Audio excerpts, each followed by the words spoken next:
I think we're going to jump into the material today. Anything you guys that you can share just out of what you've gotten out of Ignite so far, like what's working with this format? What do you like about some of the content you've heard? Have you gone back and reviewed any of that?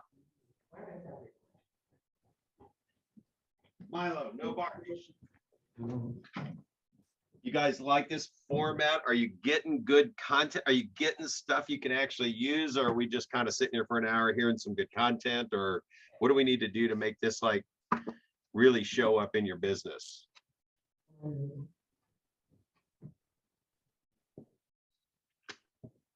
No idea yet?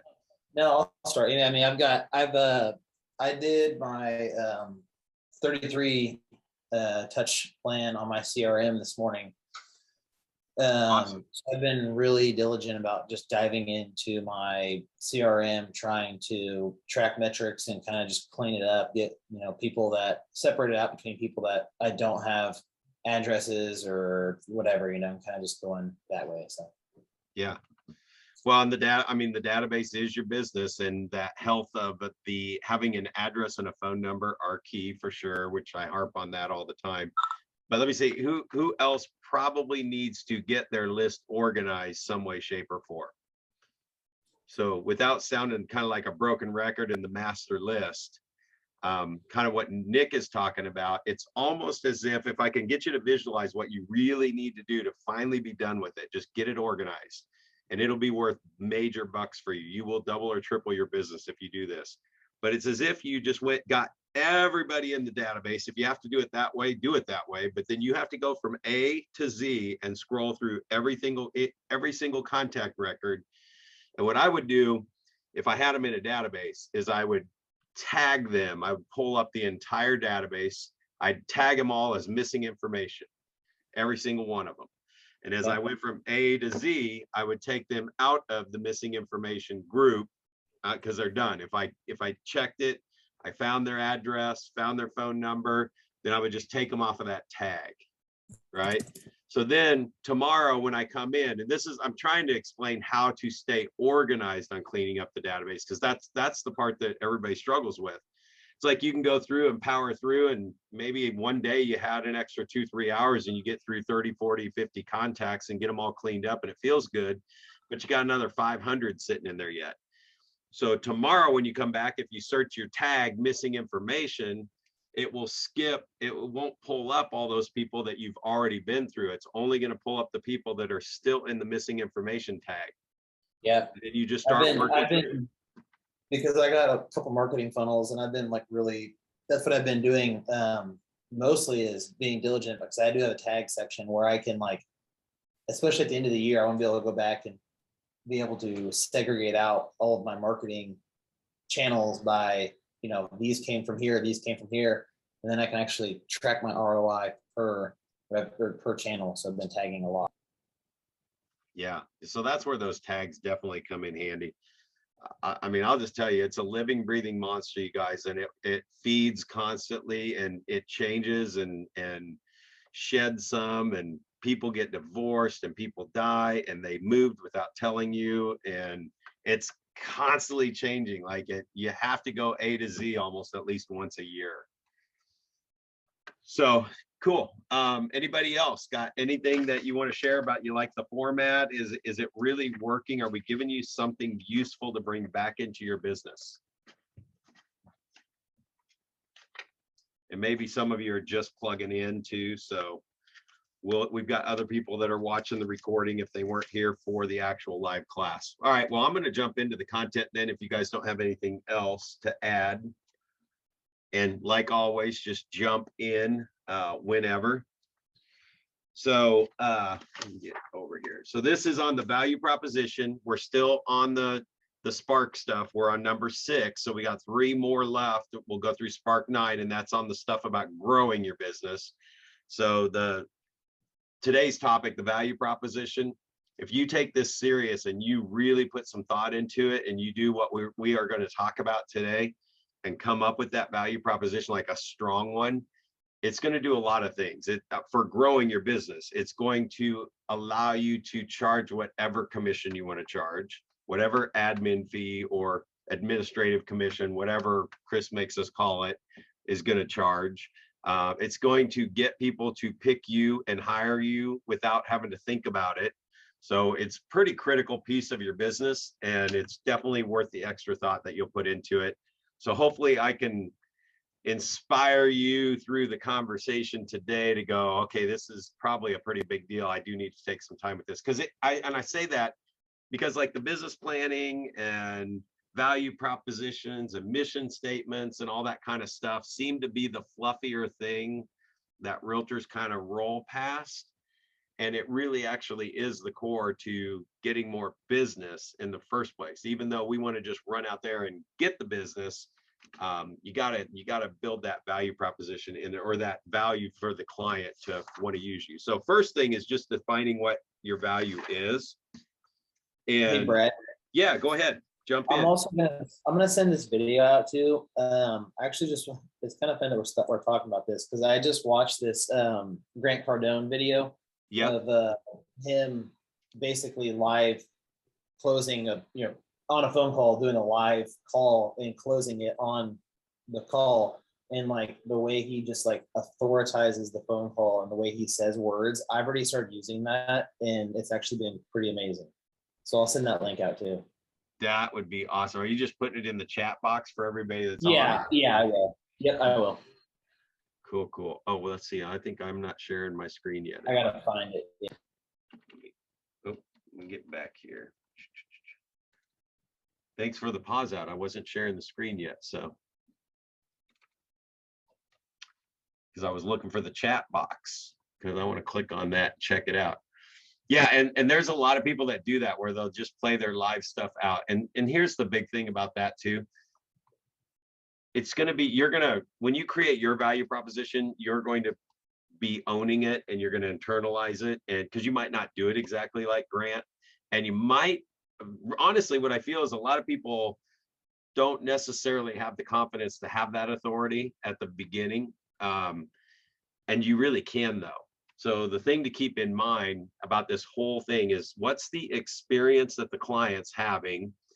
And always remember that, you are the real estate professional. Not that you have to come in with an ego into it. I never did that. I always came in as a partner in the transaction. However, we are the real estate expert. And when somebody's trying to drive the ship and fly the plane, you do have to grab the wheel back and go, listen, I'm the pilot. I'm the one that does this every day. And you have to figure out a smart way to do that. So again, value proposition, when you're talking about the things that you're going to do that your competitors might not do, and we're going to talk about that a little stronger, you'll earn their trust and their value, so that you don't have somebody who's saying, well, I want my sign here, and I want these pictures, and I want that pictures. I mean, you're the one that sells the real estate. Even if you haven't done it a ton yet, you are the expert. So defining your value. So I appreciate you sharing that. And I'm going to click on that before you leave, or before we close it out today. All right, so your value, describing it. You craft a simple and precise description of the benefits to the client. You clearly convey, and like Nick was saying, it's actually kind of taken charge and talk boldly about what you do offer. Knowing that, here's the best way to look at it, knowing that 80 to 90% of the other real estate agents that they could be talking to have never had anybody talk to them about putting any of this stuff together, or even talking about this slide right here. That literally 80% of the real estate agents in Topeka have no training whatsoever. It's just a phone and go and see what happens. And they can sell real estate. It's not that they're automatically going to fail. It's just that they're trying to figure it out on their way. And you have a brick and mortar business without the brick and mortar. You have a real true business that you're running. So people have to think of you. And that's where all the drip plans and all that come in, to make you top of mind without the brick and mortar. Even though we have an office, they've got to remember you, your name, and know to call you. And then you make your value proposition a covenant between you and the client. So that's probably the more bold part there, that you're going to get to the point where you're comfortable knowing that this is how I work. And if you like what I'm saying right now, you're going to hire me to do the job. So defining your value. We're going to talk about defining the value, the three aspects of service, knowing and stating your value, and delivering value. See if I got any notes I want to add on this. Okay. So on your value proposition, it'll help you move your leads from contracts to close. It really actually, from the time you meet them till they make the decision to do something, is the value proposition. And even some of your value propositions may be a reason why they actually list there and not have to think about it as well, because they know that what you're bringing to the table and what you're telling them is like, now's the time to do whatever they're doing, not a week from now, not a month from now. And there's going to be some benefits behind that. But what we're going to filter all of this page through that you're looking at right now, and if you're in the book, I'm not sure what page we're on, like 3 or 4. Think of this as what can I say? And this is what I want you guys to write down and really think strongly about. What can your value proposition be that you're going to say that your competitors absolutely cannot claim that they can do? And this is when you're going to find your powerful value proposition. So that, I mean, we're talking about saying something that your competitors can't say they can do. I don't care whether they do or don't do it. And that might not even make completely sense yet. But like the MLS system, for example, what downplaying the MLS, everybody has access to the MLS. And so like if your value proposition was something like, listen, we get you 350, we get you 300 to 350 websites that we expose your property to, where through MLS by itself, any other agent, 80% of the agents in the marketplace might go to 100 websites through the MLS. But because of the KW and what KW has done with linking up with other search engines, and I mean, which one is it? Is it not Google? What am I thinking of? Google or Amazon or somebody is actually working with us because we've caught their attention as that technology company, and they're actually looking at and helping with a lot of the stuff that we're doing behind the scenes, or we've caught their attention. I think it's Google actually. But the MLS, for example, hey, anybody can put your property in the MLS if they're a licensed real estate agent. MLS does not sell properties. I mean, and this is making a bold statement, but I want you to start thinking this way. Your competitors are probably not going to say the MLS doesn't sell properties because they don't have anything else to back up behind that. And if you can downplay the MLS, what you're doing is you're taking a chess piece off the board, that, or a checker, you're taking one of their checkers away, however you want to say it, because that may be the main piece. Well, when you hire me, you get the MLS. You don't get that as a consumer. Now, if you come in as part of your value proposition on the front end, you're saying MLS doesn't sell properties. It's going to take more than MLS to sell your properties. So I'm getting you guys to think a little bit like, well, if you did say that, what would you say behind it? I mean, does anybody have anything right now? Or if I said that right now, where are you guys coming from on that statement? When I say the MLS doesn't sell properties and I'm downplaying it, what's the first thing that would come to mind that you would probably say behind that to bring value back to hiring you? Or do you guys have an idea? Does anybody do anything that stands out more than MLS to market the property? I always tell my listings, I say something along the lines of like, most agents will do the 3 Ps. They'll put a sign in your yard, place the house on the MLS, and pray that a buyer comes. Yeah. And then I do, like guerrilla marketing to actually find a buyer for you if before another agent brings a buyer, if I can. Yep. The 4th P. Well, and actually, even on that, you can get a little more bolder on that 4th P, and you can say, listen, we actually call people. We actually call around and find buyers for your house. We prospect. And I'm not sure if we talked about this yet in this class, but if people move within 5 miles of where they currently live and they buy up 50%, write this down. This is a national statistic. If people like to move within about 5 miles where they currently live, so the kids are in the same school, and they like to move up about 50% in value. So if I'm going to a listing appointment on a $300,000 home, it means my buyer is probably living within 5 miles in a $200,000 home. Does that make sense?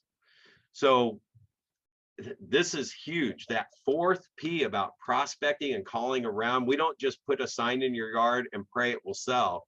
We actually proactively go out and prospect for people that are most likely to buy your house. And I don't know if anybody else has shared with you that people move within 5 miles of where they currently live and they move up 50%. So I've already, and you hold up a list of properties that sold 5 to 10 years ago within a 5-mile radius of the house you're sitting in. There's the dot, and you drew a 5-mile map radius, and you went back 5 to 10 years, and you pulled up houses 5 to 10 years ago that were selling between 150. Well, you probably do 125 and 200, right? Because now the 200s are probably 250, and you're sitting in a potential $300,000 listing. And so you're going to go 125 to 200, and you hold up a list and it's 50, 60 homes. It's like, and you're not leaving the list, but you're saying these are the people that are most likely planning a move, because people move every 5 to 7 years. They're within 5 miles of your home, and they're in the 50% down in value. So we've already slid the scale in your favor by hiring us to market your property. So you guys like that idea? Yeah, I mean, it's something I hadn't thought of. It's an interesting way to visualize it. So I wouldn't say I was a cheater in school, but I sure as heck like to take the easy shortcut, right? I mean, market to a whole neighborhood or market to the people that bought 5 to 10 years ago that were, it's like, oh man, when we used to do the old cold calling night, it was, I would call around the new listings on the market, not just up and down the street. And that was old school stuff, but yeah, I always want to take that shortcut. So you want to beat your competition out, and something like that, man, guys, that's power. That's a power play right there, and a value proposition on what Nick just said about that fourth P to really add a lot of power behind that. So the good news is that 80% of the agents, that if they are talking to somebody else, probably don't even know what the 4 Ps are and not even talking about it. Guys, inventory's low. So as we go through these ideas, I mean, truly jot these things down, figure out how to bring them into your business, and just use them at your next appointment. Try to say it the best way you can, as close to possible, like scripts, right? Practice your script. But we got to steal some listings away. We got to start stealing listings. There's a few things you got to do in this market. You have to push people up the chain. There's no sitting on the fence. There's not enough houses on the market. We need to push them up the chain, because they're going to get more for their house right now, not knowing what's in the future, especially with rates going up. I mean, they're almost at 4 now. They're like 3.99 for an FHA loan right now. So we got to push them up and get them to do it earlier. And so we got to bring that value to them to sell now, not even waiting a week or two or a month or two, because you got more buyers today than you're going to have in a week or two. I mean, if you can say anything, there's a value proposition that most people aren't going to let you know, Mr. and Mrs. Seller, that you have every buyer in the marketplace as of today. Every day between now and when you put your house on the market and get it ready and get the sign in the yard and have people come through your front door, you're just losing buyers. You're only going to have the buyers from the day you hit the market on into the future. Whatever buyers are going to come. We lost these buyers. Like, that's forever. You really, truly are losing buyers every day you're not on the market. So I'm not going to hammer that as a value proposition, but I'm going to hammer it as a very strong conversation to have with them. And your value proposition is going to back up why they would want to choose you to do that. Any questions on any of that, or comments or anything? All right, I still got a little lingering cough here. Been talking all day. All right, so the 3 aspects of service. Oh, I know what else I wanted to say on this too. Or I think we got it on the next slide, actually. The 3 aspects of service, we're going to talk about that. That is the purpose, the value proposition, and your fiduciary responsibility. But the thing I want to say about this is this is all about the client's experience. I don't know what that means. reclaim the host. Hope I didn't break anything there or lose anything. We're still recording. This is about the client's experience. The purpose of the purpose of you being involved is so that they have a better experience. So here's something, just some more conversations to layer into this. People only move every 5 to 10 years. So when they move every 5 to 10 years, it was 5 years ago when they did it last, or 3 years ago, or maybe 10 years ago. Real estate is constantly changing. Just the way we're processing things like today, you're talking 10 years ago in real estate, we did not have apps at all that you could find houses that quick and circle and drive around, and buyers weren't really driving around themselves looking at stuff ahead of time. They probably were just starting to use the internet more for searches, not like they do today. So it changes a lot. It changes about every 6 months. There's something changed pretty major. Like if you sold a house every 6 months, there would be something that's kind of different every time you sold the house. So as you're developing your value proposition, if you'll just write down Disney experience, what is the Disneyland experience that you can bring to the real estate transaction? And again, when you sit down and figure out what that looks like how do I really make this an awesome experience, and you just write it out, what it would look like to be a Disney experience, that's already going to strengthen your whole entire value of just everything about it. And it will drive your confidence so that you guys will feel more confident about charging whatever you're charging, the admin fee you might be charging, any of that stuff. Anybody have anything on that I mean, just the experience, anything you've learned about the experience or anything you bring into your business that is huge, that really brings that experience, or they say something about how awesome the experience was? Has anybody sold enough or done something specific on that? And if you haven't done it, is there something that you know you want to do that will really blow their socks off? Are you guys feverishly taking notes? Go ahead. Can you repeat the question? So I had to step out and deliver a check to my seller real quick. Sorry. Sure, no problem. I was just saying, is there anything that stands out in your current process or your real estate business right now that you would call it a Disney experience? Like you are blowing their socks off yet? I mean, I would think that my level of communication probably does that, because I mean, I just did a transaction that, I mean, we thought it was gonna be, 4 or 5 week close, and it turned into a 2-week close. And, at the end of it, he texted me and said, "Hey, I really appreciate how forthcoming and how fast you've responded during this whole thing. It's made it a lot easier." So I think, just communication goes a long ways. Yeah, so when you guys are thinking about that, the communication, it is the biggest thing that people have the complaint of. That's one of the biggest complaints from a consumer, is we just never heard from our agent.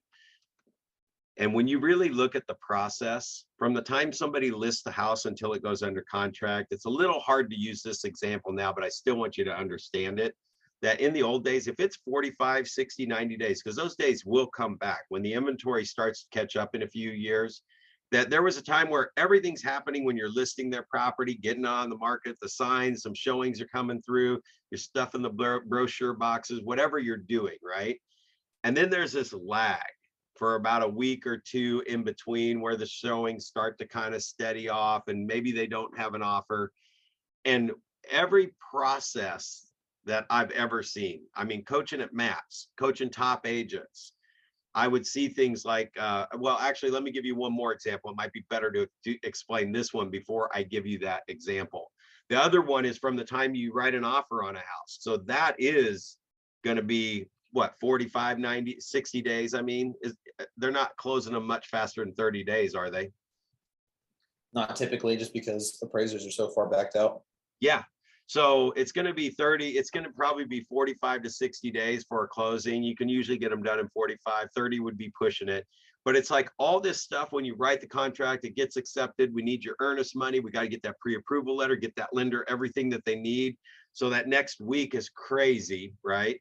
And then there is 3 weeks of just like Nothing. Once the inspections are done, there can be 2 or 3 weeks where there's no communication. Like, you might communicate with some of your clients naturally, and we deal with things as they're coming up. But during that lag time, if you went and sat in their chair in their world, I mean, they're literally sitting there wondering what the heck's next. Like, I wonder if we still have that house. I haven't heard from, if it's been a week, I haven't heard from them in like forever, but it's only been a few days.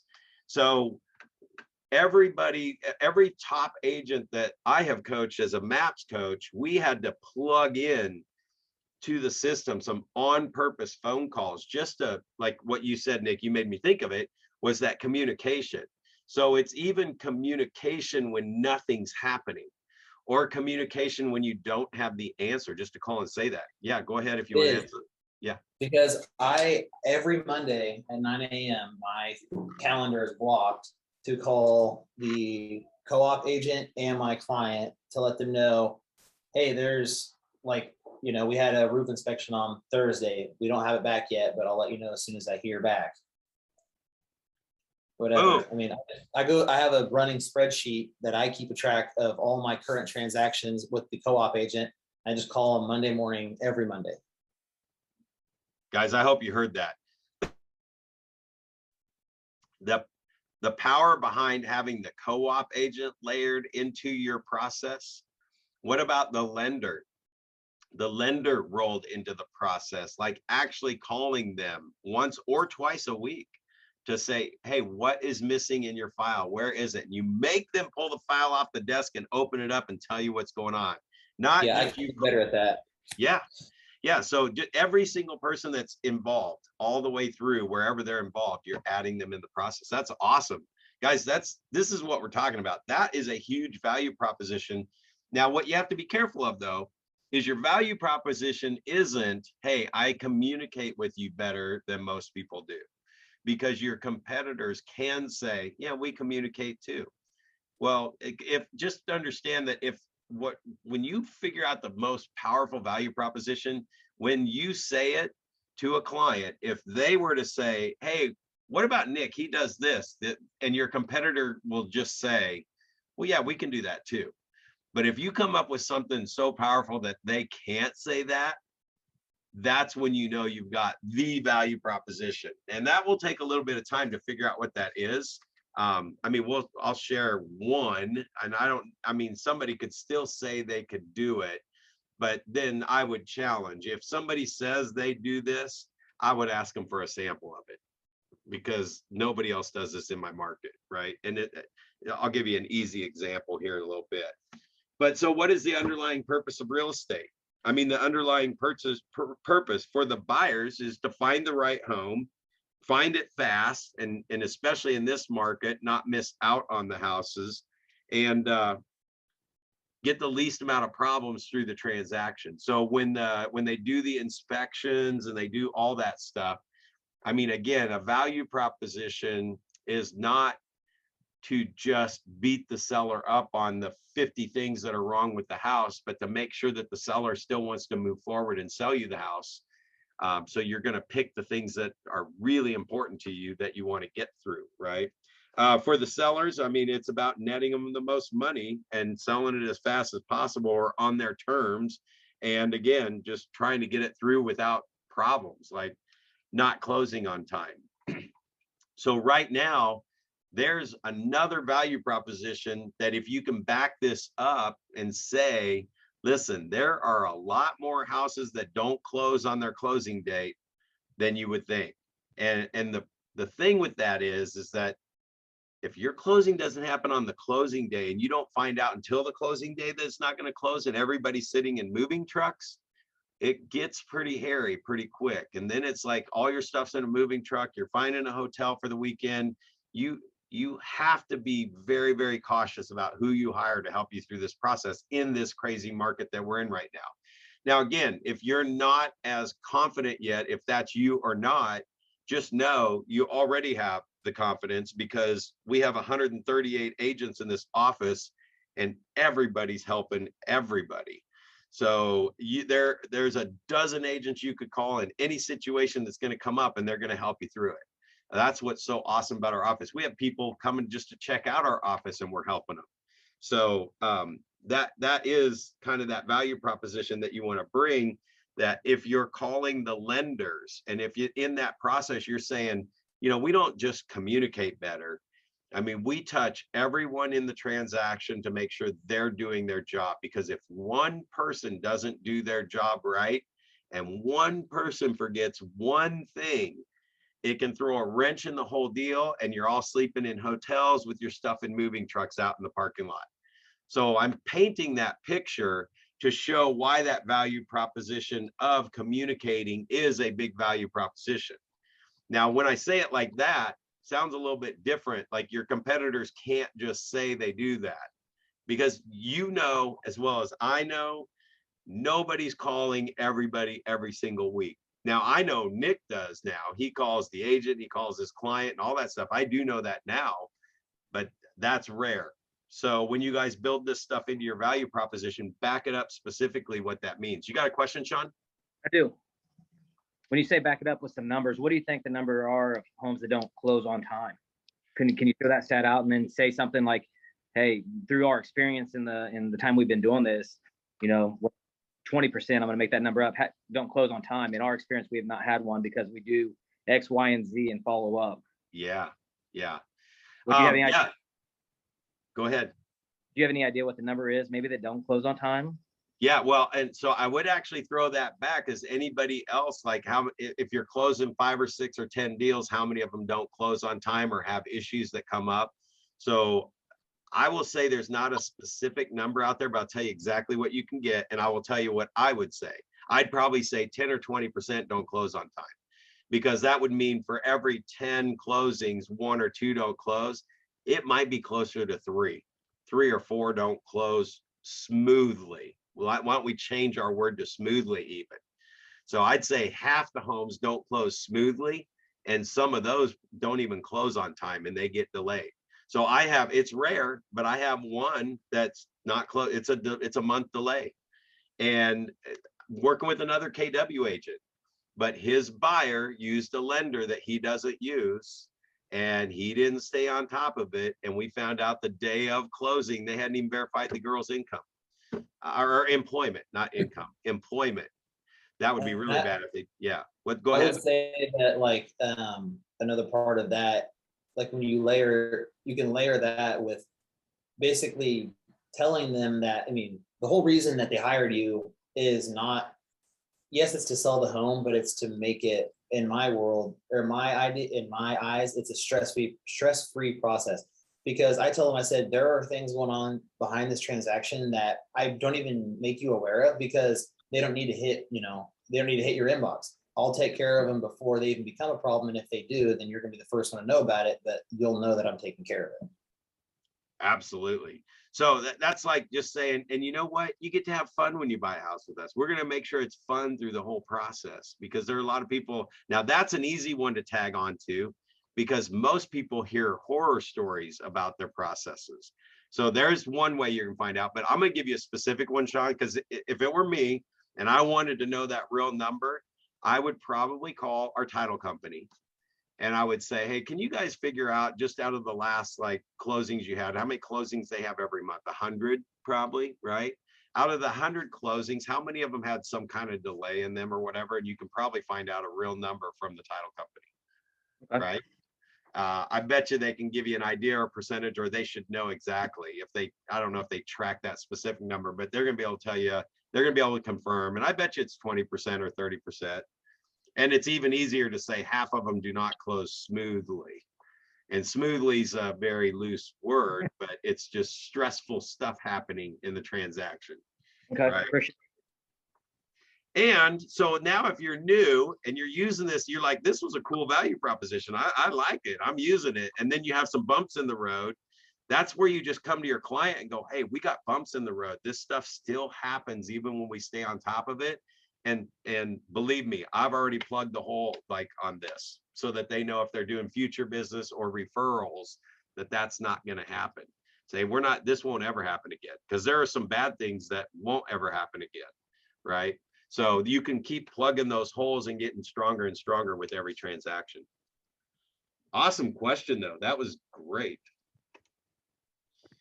All right, so value proposition. Let me see what notes I have on this. This is actually your value proposition. Is what's going to help you earn your commission. And it also helps explain the complexity of everything in a transaction so that you can really upsell why you want a real estate professional. I mean, especially when, like, for example, a family member's at a title company and they could close it for them, they're still going to want a real estate agent to check with the lender, to have the co-op agent involved, to have other people making sure that everyone in the transaction is doing their job. So they're not necessarily going to save money doing it themselves because they have a family member that's at a title company. There could be issues and problems coming up. Another one would be from inspections, right? From inspection results, a buyer buying a for sale by owner, they might not know what they could ask for and get away with getting fixed. They might, I mean, really for most for sale by owners, you could probably call the for sale by owner and work your commission into the deal. And by asking the for sale by owner what they want their net to be, and now my value proposition of you involving me in this transaction for this fee, right, is to make sure that the whole process goes right, that you got all the contracts, legal contracts, you've got the title companies do their stuff on time, they close on time, the lenders do everything on time, and you're going to pay for that value. So what is that value proposition? That's like sticking in where they could probably do it themselves. Any title company will give people sample contracts to fill out, but they don't know the aspects of the inspection and what the buyer can ask for and what's fluffy stuff and what the house has to look like when they move out and they can't leave trash behind. There's just a whole bunch of stuff from both the buyer and the seller side that you can bring a lot of value to that as well. So in that value proposition, it'll back that up. Here's the biggest thing I can tell you about value proposition. Just ask yourself, what is it that makes you the one, like the awesome one? Like if you're up against anyone else in the office that you can think of that's an agent you look up to and you're going up against them in a listing appointment, what is it about you that makes your value proposition better than theirs, right?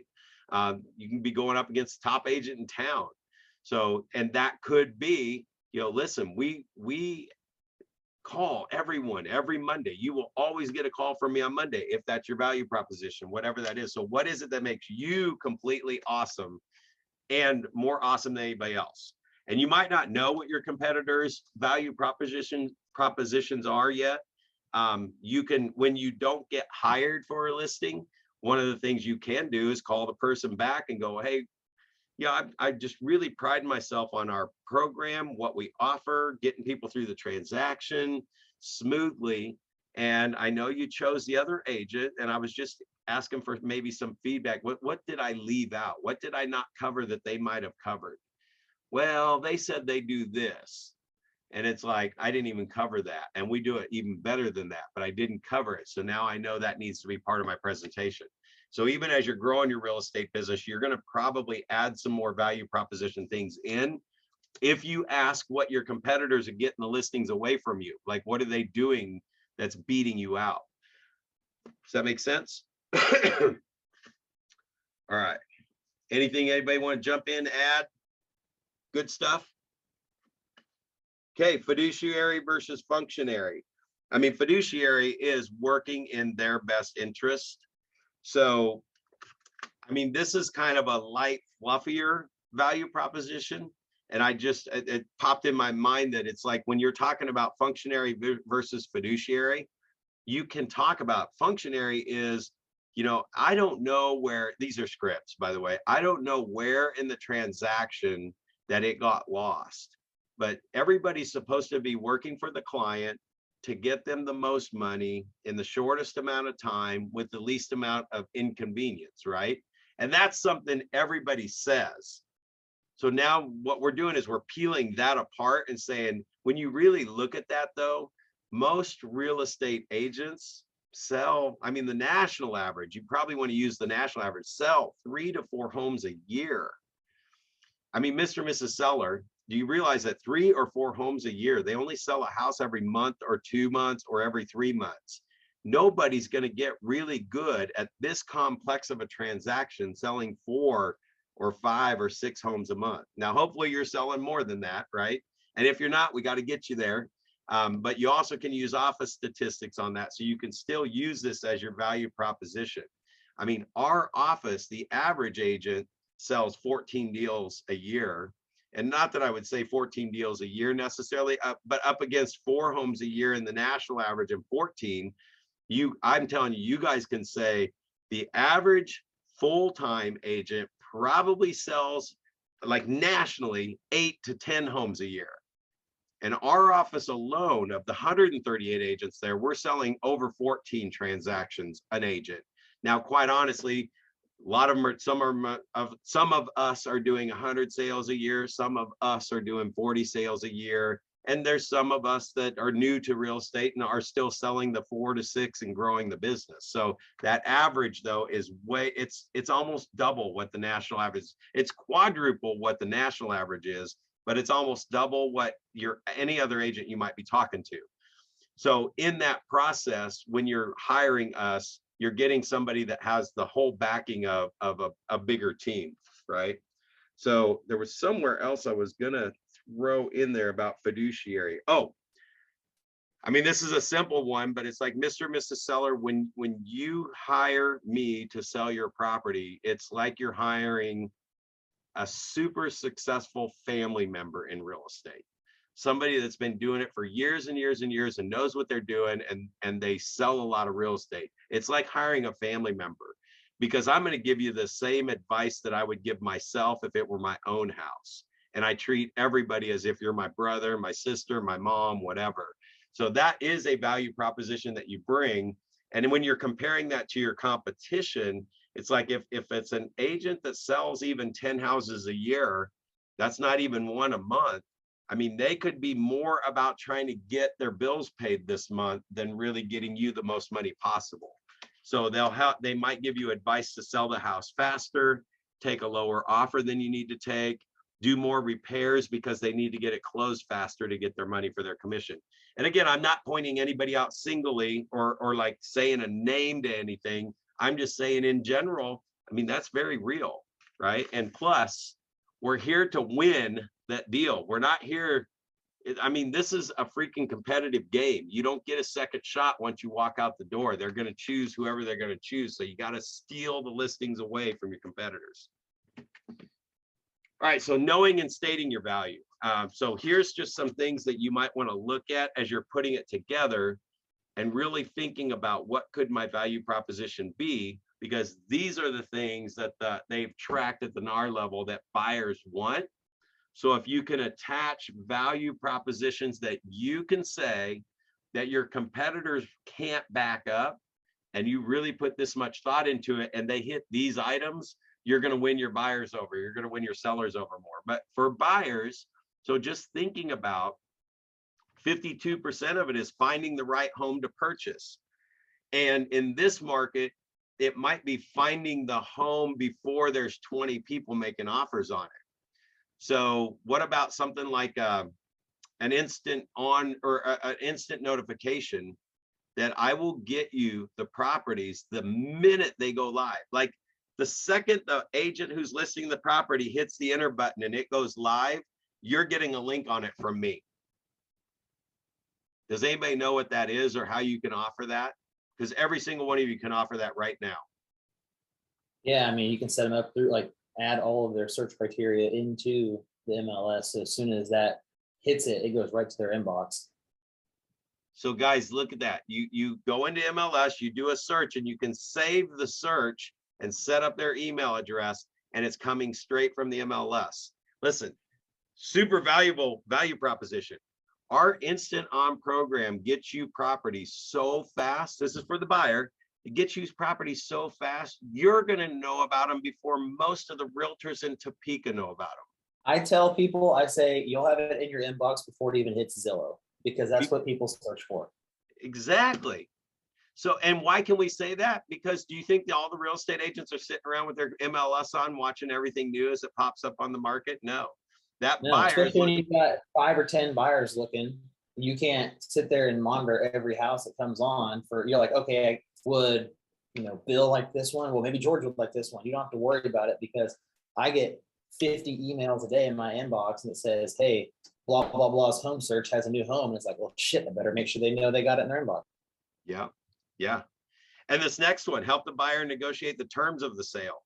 Just even saying, in this market, even though I can get them to you faster than everybody else, there still could be 3 or 4 offers on that house by the time we get our offer in, by the time it all gets presented to the sellers. We don't know if those agents are going to hold offers and tell you they're collecting offers for 3 or 4 days or any of that stuff. And it's like, so the value proposition would be, we have more, I have more experience backing me and my real estate team. Your team is the 138 agents in our office. If you're new and you're an individual agent, you can say the office is your team. We have the experience to know the options that will make your offer the most attractive. And then you'll get some examples on this, but one right now that comes to mind is, there's a lot of, if you have a VA buyer, if you want to win over a VA buyer and it's about negotiating terms of the sale, and I'm trying to get that buyer to sign a buyer's agency with me, it's like, man, I'm telling you, VA buyers more than ever need someone like me to represent them, because most VA offers that are being presented in multiple offer situations are not beating out cash and conventional buyers. And it's really sad that it's happening. So we know how to play the game to get your offer the best opportunity to be accepted over one of those. Now, I don't know what that is yet, or one particular example is a VA buyer comes in, you have a great relationship. You guys have heard me talk about just your co-op agents, and actually I'm getting ready to send a little video out to get you to think about who you co-opted with last year. And what did you do, or who do you know in the marketplace that's your competitors that you can really get a relationship going? Sending a handwritten note to everyone that you co-opted with last year. Having a co-op, whoever you co-opted with, and or whoever showed your properties that you didn't even get to co-op, having a happy hour for them, right? If I'm doing that kind of stuff, then my value proposition for a buyer could be, listen, agents like me, they respect me, and not a lot of people can say that in this market. In fact, your competitors most likely will not be able to say that, because it's a very cutthroat, backstabbing business, right? So if you have that kind of reputation with the agents, when we get a VA offer and there's a cash offer that's a little bit better or just a little bit off, I can get a call from the co-op agent that says, hey, your offer is close, it's VA, we got a conventional, can your guy go conventional? Because we'd rather work with you than the other agent. And I tell consumers that stuff. I say, the other agents know who has the bad reputation and who treats people like dirt, right? So we know how to get those agents to call us and get the offer accepted. So in one particular case, switching a VA to a conventional loan, getting the offer accepted to beat out the other conventional loan. And once it was accepted, going back to the lender. And so the VA guy had good credit. He still wanted to use his VA, right? But then switching it back to VA. So we get the offer accepted, we're in, the offer's done, the other buyer's gone. Call the co-op agent and go, hey, hopefully you trust me enough that if I can get that VA appraisal to come out and not require anything to be done, if we get that lucky and this works like that, because I don't see anything wrong with this house. So if they'll appraise it VA without the seller having to do any repairs, can we switch it back to VA? Yeah, I don't care. It's not going to cost my seller any more money, except maybe the termite inspection. At least that's the way it is on the Missouri side. They have to pay for the termite. I'm not sure what it is there. But you guys see that right there, that one situation that came up by thinking on our feet and getting the offer accepted now became a huge value proposition for the second most important thing that buyers do. Any questions around any of that? Is this giving you a different way to think about really how to play this game and how to win, how to get your offers accepted over other people's offers? All right, so on the buyer, what the buyers value, reputation of the agent, number one. So if that is in your conversation, And right now you actually get to use it a little bit. Listen, our competitors in town, if you're talking to somebody, our competitors in town actually are copying what Keller Williams is doing. They're trying to be Keller Williams when they could really just come over to Keller Williams, right? But Keller Williams has it figured out. That's why we get more offers accepted. That's why we are the number one in the marketplace. I mean, we're outbeating our competition by 3/4, guys, in volume and transactions and everything. I mean, we are just so far ahead of everybody else that you can say reputation of the agent is one of the most important things. That's important to them. You wouldn't bring that up, but you would say our reputation is agents like working with us, right? The agent's honest and trustworthy. I mean, those are the kind of things that you just have to, anybody can say they're honest and trustworthy, but let me look at our material here. Win-win or no deal. I mean, these are our principles at our company. That's why that slide is in the presentation. So you can say our company is based on this. All right, what sellers want. Seller market their home to potential buyers. So just like what Nick was talking about earlier, not only doing that fourth P, going 5 miles around within 5 to 10 years ago, going up 50% in value. We already have the targeted list of buyers who are most likely moving now in this area, right? So all that stuff's in there. Pricing the home competitively. So again, when you do that, that's a whole nother class, is a marketing or pricing CMA class, right? I kind of do one, and you might be able to find it on the internet if you want to watch it. It's the 10-minute accurate CMA. And it's basically just 3 reports, but that's a whole nother class. We'll talk about that one another time, or have that one for you guys on a Tuesday morning. I just got to make sure it's good with your guys' MLS and your stuff. So I have to talk with some of you guys and make sure it would work there. I think it would. I think it'll work in any market, but that's what sellers want. And then what sellers value, again, is the reputation of the agent, trustworthy. The agent is a friend or family member. Okay, friend or family member, they want to be referred to somebody that knows what they're doing. In fact, you can even use that in your favor. Like if it is a family member, as long as it's a family member that knows what they're doing and knows how to negotiate contracts and has a team of people to help get all kinds of options up there, then you got to consider that. Most family members, they're doing it because they think they're going to save some commission, and they sell 4 houses a year. So that's the other part of who you choose as your agent, but based on your value propositions that you're laying on the table.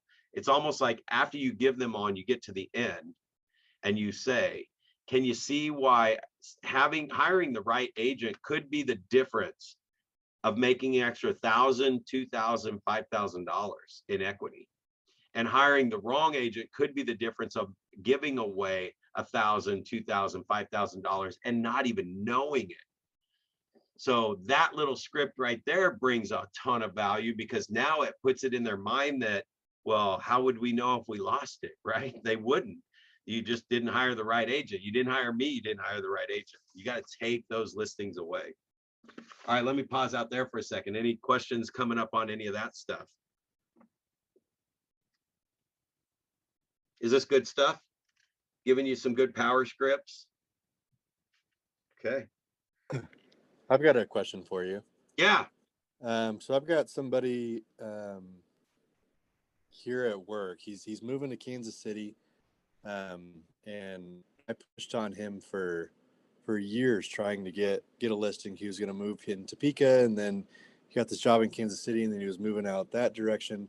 But his family has used the same realtor. His grandma recommended this realtor, and he didn't want to go with anyone else out of fear of making her mad, because they've all used the same person for the last 15 to 20 transactions in their family. And he was worried that he was going to miss out on like $10,000 from his grandma to help buy his next house, which is his main reason to not go with me or somebody else. Yeah. Just fear of losing that, and then to find out that his grandma doesn't remember ever saying anything about $10,000. Yeah. Right. So, yeah, well, No. I don't know how you would go about trying to lure somebody like that in when they're so stuck with, I have to do it this way or my Yep. grandma's going to be mad at me. No, and this is what's great about real estate. When you create your objections log, we've talked about this in one of the most recent classes. Every time it doesn't go your way and you write that down and you find a script, find 3 scripts to go with that one, Brad, that's exactly where this answer is coming from. So the first thing on that is, well, these are scripts. This is kind of like Progressive Insurance. You know, if you really want to know for sure if that's the right agent, I'll go ahead and pull up MLS statistics and see how many houses they sell. How often do they sell houses? Is it 1 a month? Is it 2 a month? Is it 3 a month? 5 a month? Now you got to be bold in that, because you might pull it up and they're closing 10 houses a month. Okay, so that's fine. You can say, hey, this agent does sell quite a few houses every month. However, there's other things that go behind that too. So but at that moment when they're making that decision, you're not pulling it up for them right then, right? You're just saying, this is like Progressive Insurance. I'll pull up the agent to see for sure how many sales they have every month, right? And then the next thing is that one of the things that we offer is we have an incentive that gets agents to actually want to show our properties. And I'll get into that a little bit later, but they actually love showing our properties. For example, I got to give you guys the little underlayer, and it's offering a little higher commission. This is just Brad Korn. I offer 3.5% as the payout. We're not talking about the whole commission. Even though we're on the same company, we could talk about it. But I'm just saying, I pay out 3.5% here in Kansas City. Always have, always do. And I tell my seller the benefit, the value proposition that they get by paying me 0.5% more is that you're not paying for it. It's all figured into the price of the house. It's actually 1% higher than the average agent you would talk to. And in a $200,000 property, 1% is $2,000. Now, believe me, Mr. and Mrs. Seller, selling 2,500 properties, I can back that with the numbers. With the negotiating scripts and the skills and the training that we have in our company, we're going to get you more than $2,000 than the average agent. I mean, I can pretty much say that boldly. In fact, here we go with value proposition. If you guys start tracking your numbers when you get some sales, and you only need a few sales, but if you're selling your properties for 98% of list price, and the market is showing that they're getting an average of 96%, then you're getting 2% higher sale prices than the market. So it doesn't cost you this extra 0.5% that I'm offering. You're actually netting 1.5% more. Did you guys follow me on that? Yeah. So if I'm giving, and this is just on the specific example of an extra 0.5%. But the point is, forget about the 0.5% or not the 0.5%.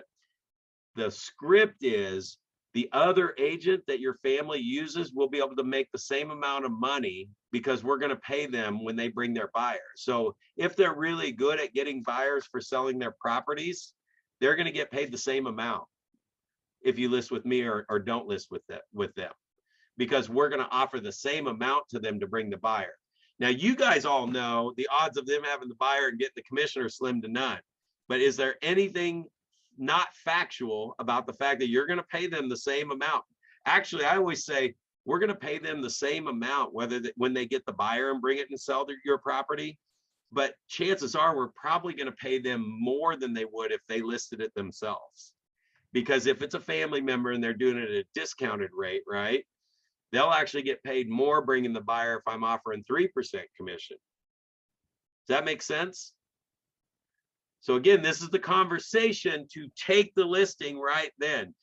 That whole conversation just went woo in that guy's head, and he's like, oh man, that doesn't make sense to go with it. I mean, if they're going to get the same amount of money, then grandma can't be mad at me, right? Now, where I'll get in trouble later on if his grandma really was going to give him 10 grand and she literally rips the rug out from under him. But first of all, we've got other options that we can come up with before then.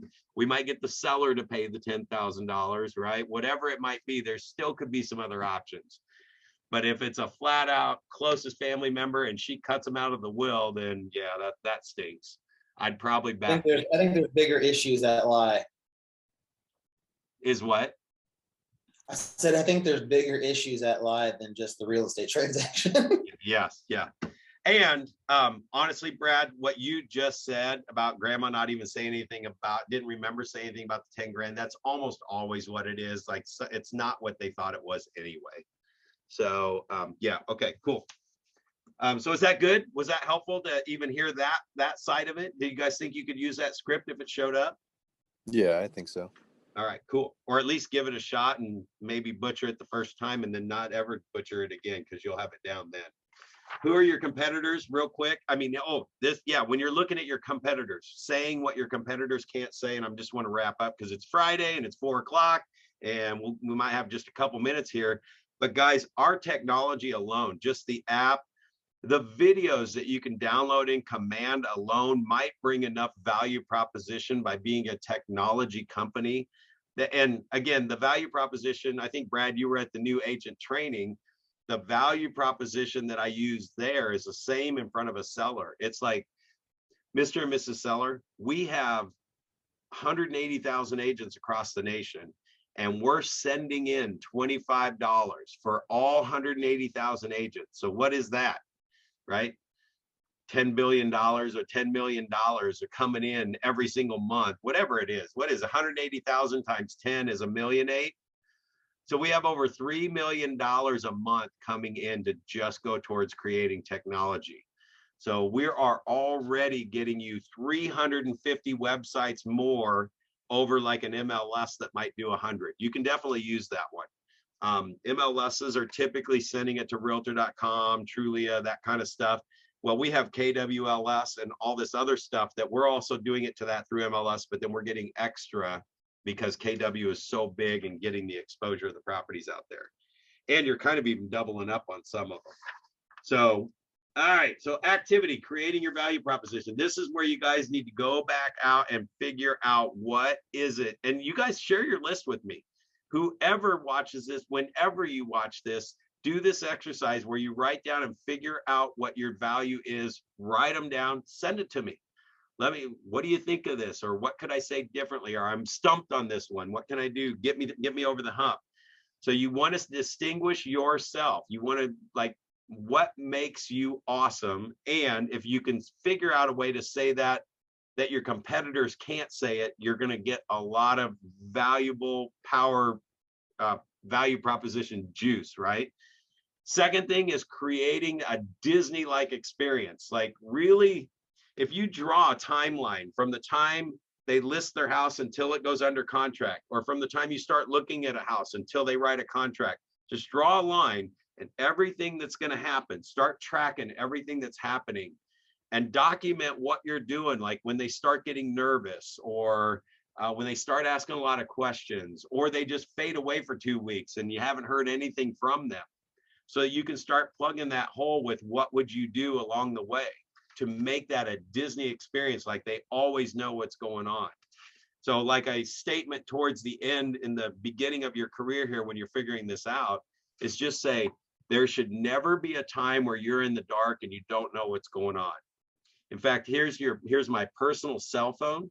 If you ever just have that uneasy feeling for a second, I want you to pick up the phone and call me. Because like, and that's coming from somebody who's maybe still in this buildings phase of their business, and you want to figure out what all that stuff is.